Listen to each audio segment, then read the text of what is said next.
Ladies and gentlemen, welcome to the tour of August Wilson's Hill as told by the Community and University Honors Seminar at Duquesne University. We are delighted to have you with us, and we are excited to begin. 1712 Bedford Avenue is thought to be the site of Fences, Wilson's sixth play in the Pittsburgh cycle set in the 1950s. Fences is arguably the most famous of Wilson's plays, and focuses on a father and husband who struggles with providing for his family and escaping death. 1712 was once the home of famous boxer Charlie Burley. Burley was a family friend during Wilson's childhood and the probable prototype of Troy Maxson, the main character of the play. Maxson struggles with his relationship with his son, who is fighting to be his own person. Indeed, a prime case of tough love. 1712 was also Wilson's grandmother's home. Many believe he chose this location in part to pay tribute to his grandmother. No actual location is given for the play, but due to the past residence of the home, it is very possible the backyard of 1712 Bedford is where Wilson pictured Fences.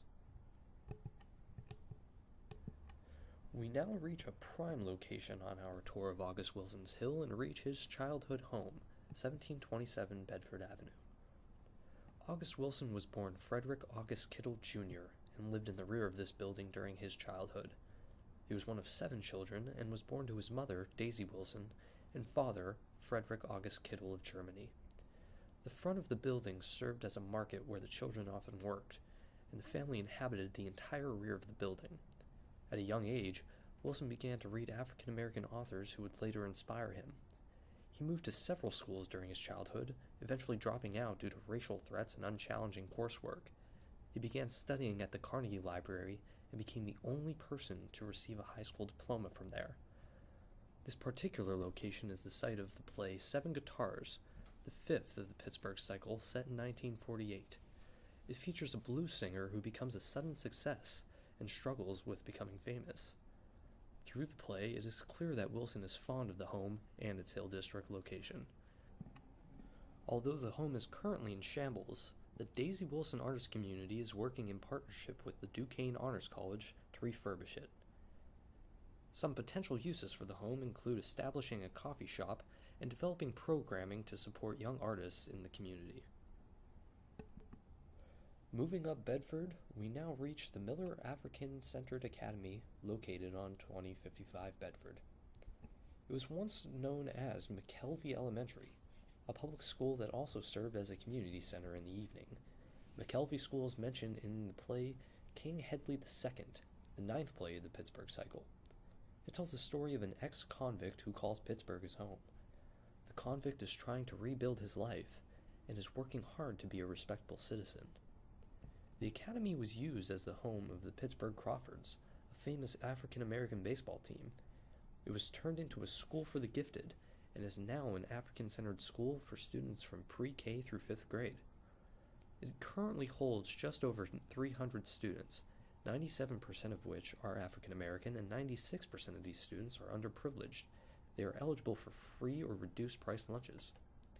This school demonstrates how rooted people of the Hill community are in their African American heritage, and how they want their children to grow up with the same values and understanding. We now reach 2215 Wiley Avenue, the West Funeral Home. This particular building was erected in 1970, but the West Funeral Home has served residents of the Hill District since the Depression. The West Funeral Home is mentioned in 2 of Wilson's plays, The Piano Lesson, which takes place during the Great Depression, and 2 Trains Running, set in 1969. In fact, Thomas West Sr. himself is an important character in 2 Trains Running. The West Funeral Home is one of the longest continuously running businesses in the Hill District. Moving along Wiley, we now reach a former Hill District gem known as Eddie's Restaurant, located on 2172 Wiley Avenue. Eddie's was a location central to the writing process of August Wilson. It was an unofficial center of the Hill District's literary and dramatic community during Wilson's lifetime. The restaurant is believed to be the inspiration for the fictional Memphis Lee's Restaurant, which serves as the setting for one of Wilson's most famous plays of the 20th century cycle, 2 Trains Running, taking place in the 1960s. Similar to Memphis Lee in 2 Trains Running, Eddie often allowed his patrons to loiter in his restaurant and run up tabs. Eddie's was very much a central gathering place for the Hill District community. Sadly, Eddie's was torn down in the November of 2007 in spite of numerous efforts to save it. However, the renovations of August Wilson's childhood home are to include a cafe that will contain many pieces of Eddie's memorabilia.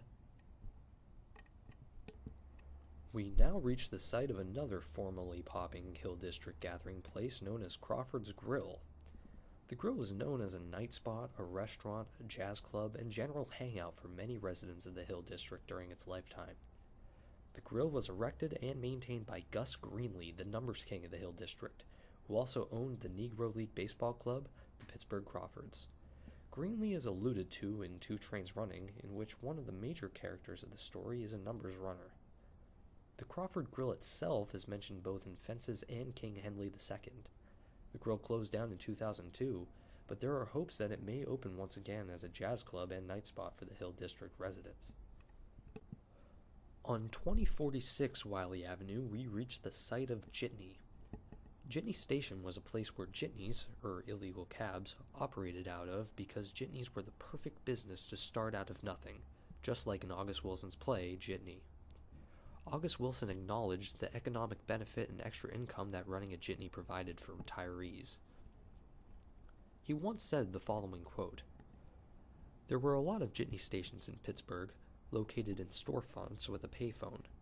It was a perfect place for a play because you had a set and a community of players who work together and have created something out of nothing, having no jobs.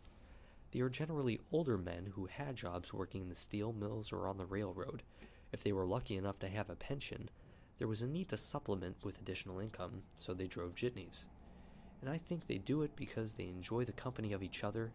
They have something to do and it is a place to belong. They are a microcosm of the community at large." One of my personal favorites on this tour of August Wilson's Hill is 1839 Wiley Avenue, the site of Aunt Esther's house.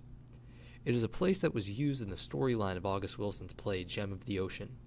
In it, Aunt Esther is a 285-year-old soul cleanser who welcomes Solly Two Kings and Citizen Barlow into her home.